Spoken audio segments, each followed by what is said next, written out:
Bismillahirrahmanirrahim. Ya Sayyidi Ya Rasulullah, Ya man lahu ja'innallah, Inal musi'ina qad ja'u li dhambi yastaghfirunallah. Bismillahirrahmanirrahim. Assalamualaikum warahmatullahi wabarakatuh. Alhamdulillahi rabbil alamin, wa bihi nasta'inu ala umurid dunya waddin. Assalatu wassalamu ala ashrafil anbiya'i wal mursalin, Sayyidina Muhammadin wa ala alihi wa sahbihi ajma'in. Asyhadu an la ilaha illallah wahdahu la syarika lah, wa asyhadu anna sayyidina Muhammadan abduhu wa rasuluh. Allahumma salli ala sayyidina Muhammad wa ala alihi wa sahbihi ajma'in. Ikhwatal iman yang dimuliakan oleh Allah Subhanahu wa taala, mari kita sama-sama bersyukur kepada Allah Subhanahu wa taala atas nikmat Allah yang sampai sekarang ini Allah karuniakan kepada kita. Terlebih lagi adalah nikmat iman dan Islam yang sampai sekarang ini Allah berikan kepada kita. Mudah-mudahan dengan nikmat iman Islam yang sampai sekarang ini kita rasakan, akan kita bawa sampai menghadap Allah Subhanahu wa taala. Salawat dan salam kita sampaikan kepada baginda Nabi agung kita, Nabi besar Sayyiduna wa Nabiyuna Muhammad sallallahu alaihi wa alihi wasallam. Mudah-mudahan kita semua tergolong umat Nabi Muhammad sallallahu alaihi wasallam yang bakal mendapatkan syafaat kelak di yaumil qiyamah. Amin ya rabbal alamin. Mu'asyiral muslimin rahimakumullah, ikhwatal iman dimanapun kita berada. Kita semua tentunya sudah tahu bahwa Allah adalah mempunyai sifat maha rahmat dan maha kasih sayang. Maka Allah selalu curahkan kepada kita yaitu berupa kenikmatan. Maka sudah sepatutnya kita sebagai hambanya untuk bersyukur kepada Allah Subhanahu wa taala. Ada sebuah kisah, yang kisah ini diriwayatkan oleh Ibnu Hibban radhiyallahu an, terdapat dalam kitab Ats-Tsiqat bahwa kisah ini tentang sahabat Rasulullah sallallahu alaihi wasallam. Suatu hari sahabat Rasulullah yang bernama Abdullah bin Muhammad radhiyallahu an sedang berada di perbatasan kota Mesir. Yang pada saat itu Abdullah bin Muhammad melihat sebuah kemah yang tentunya kalau Abdullah bin Muhammad melihat kemah tersebut dalam kondisi orang yang tinggal di sana pasti dalam keadaan miskin. Maka Abdullah bin Muhammad ini mendatangi kemah itu. Ternyata di dalam kemah itu terdapat sahabat.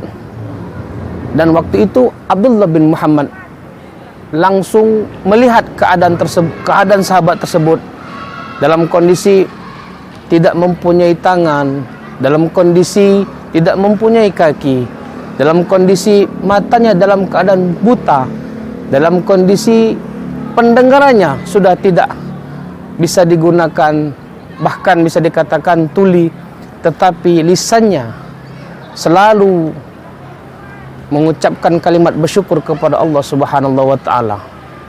Maka Abdullah bin Muhammad ini berusaha untuk mengajak ngobrol sahabat ini.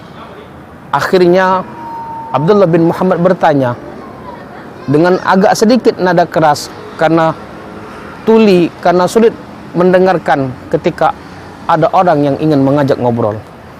Maka Abdullah bin Muhammad ini bertanya kepada sahabat ini, "Wahai saudaraku, nikmat Allah yang mana yang kau syukuri?"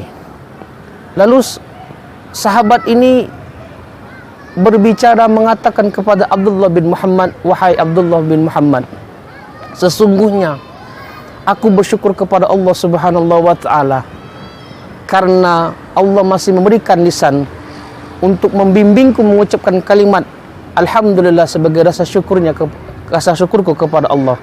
dan Allah titipkan amanah, yaitu berupa anak yang soleh. Maka Abdullah bin Muhammad tertegun pada saat itu. Lalu Abdullah bin Muhammad bertanya kepada sahabat tersebut. Singkat cerita, sahabat tersebut meminta pertolongan kepada Abdullah bin Muhammad untuk mencarikan anaknya yang 3 hari sudah tidak pulang. Maka dengan perintah dari sahabat tersebut, Abdullah bin Muhammad menuruti apa yang dipinta oleh sahabat tersebut. Maka singkat cerita, Abdullah bin Muhammad mencari anak tersebut, anak dari pemuda tersebut, anak dari sahabat tersebut. Ternyata anaknya dalam keadaan sudah meninggal, diterkam binatang buas. Lalu Abdullah bin Muhammad bingung, bagaimana cara saya menyampaikan kepada pemuda tersebut. Maka dengan sangat terpaksa Abdullah bin Muhammad kembali ke kemah tersebut dan menyampaikan bahwasannya anaknya sudah meninggal. Seketika berita yang disampaikan Abdullah bin Muhammad bahwasanya anaknya sudah meninggal disampaikan kepada pemuda tersebut, apa respon pemuda tersebut? Apa respon sahabat tersebut? Apa respon saudara Abdullah bin Muhammad tersebut? Maka sahabat tersebut mengucapkan kalimat Alhamdulillah dan berkata, tidaklah Allah menitipkan amanah kepadaku kecuali amanah yang di situ amanah yang soleh, amanah yang taat kepada Tuhannya, kepada Allah Subhanahu wa ta'ala. Maka karena kondisi pemuda tersebut dalam keadaan sakit dan kesehatannya menurun, seketika itu pemuda tersebut meninggal dunia. Lalu Abdullah bin Muhammad kebingungan, bagaimana cara saya untuk mengurusi jenazah pemuda tersebut padahal saya sendirian. Maka Abdullah bin Muhammad berusaha untuk mengurusinya. Seketika pada waktu itu lewat 4 orang sahabat yang melihat Abdullah bin Muhammad kebingungan. Kenapa wahai saudaraku, engkau dalam keadaan kebingungan?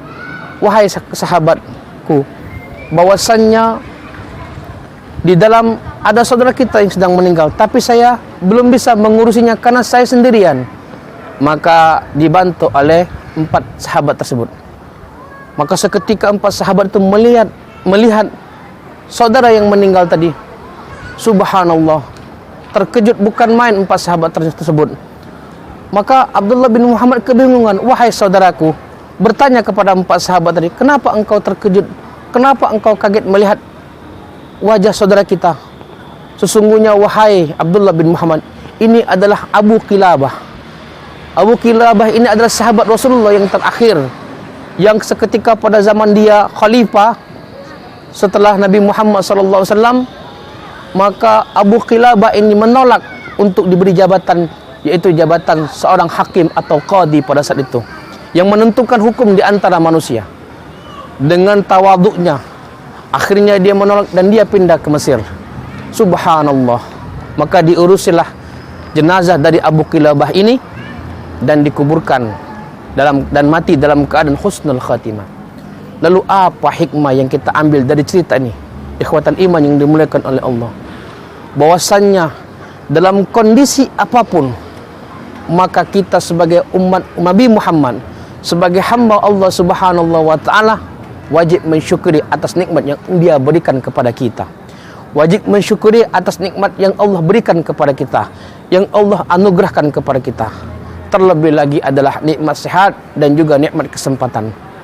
Jangan sampai kita tergolong hamba Allah Subhanahu wa ta'ala, tapi kita lalai dengan nikmat Allah Subhanahu wa ta'ala.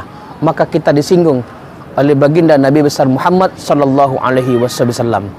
Maka kata Rasulullah sallallahu alaihi wasallam dalam sabdanya, ni'matani maghbunun fihi ma katsirun minan nas, as-sihhah wal farar. Kata Rasulullah, ada 2 nikmat yang sering dilalaikan oleh manusia. Apa 2 nikmat tersebut? Nikmat sehat dan juga nikmat kesempatan. Maka dari itu, jangan sampai kita tergolong yang disinggung oleh Rasulullah sallallahu alaihi wasallam. Maka dengan mensyukuri nikmat Allah, yaitu berupa nikmat sehat dan juga nikmat kesempatan, terlebih lagi nikmat iman dan nikmat Islam, tentunya kita tergolong hamba Allah yang pandai bersyukur kepada Allah Subhanahu wa taala. La in syakartum la azidannakum wa la in kafartum inna adzabil lasyadid. Barang siapa yang bersyukur atas nikmat Allah, maka Allah akan tambah. Wa la in kafartum, dan barang siapa yang mengkufuri, yang tidak pandai bersyukur, memanfaatkan nikmat itu dengan kemaksiatan, inna adzabi lasyadid, maka sesungguhnya azabku sangat pedih, kata Allah Subhanahu wa taala. Ikhwatal iman yang dimuliakan oleh Allah Subhanahu wa taala, mari kita sama-sama mengambil hikmah cerita dari seorang Abu Qilabah yang berbagai banyak cobaan, dan kita ambil ibrah sehingga kita mengupdate diri kita agar menjadi hamba Allah yang terus bersyukur kepada Allah Subhanahu wa taala, dan insyaallah kita tergolong umat Nabi Muhammad yang pandai bersyukur atas nikmat Allah Subhanahu wa taala. Amin ya rabbal alamin. Mungkin ini saja yang ingin saya sampaikan. Mudah-mudahan Al-Fakir bermanfaat bagi Al-Fakir tersendiri dan juga para ikhwatal iman yang menyaksikan video ini. Dan insyaallah kita semua akan dikumpulkan oleh Allah bersama Nabi Muhammad sallallahu alaihi wasallam di dalam surganya Allah Subhanahu wa taala.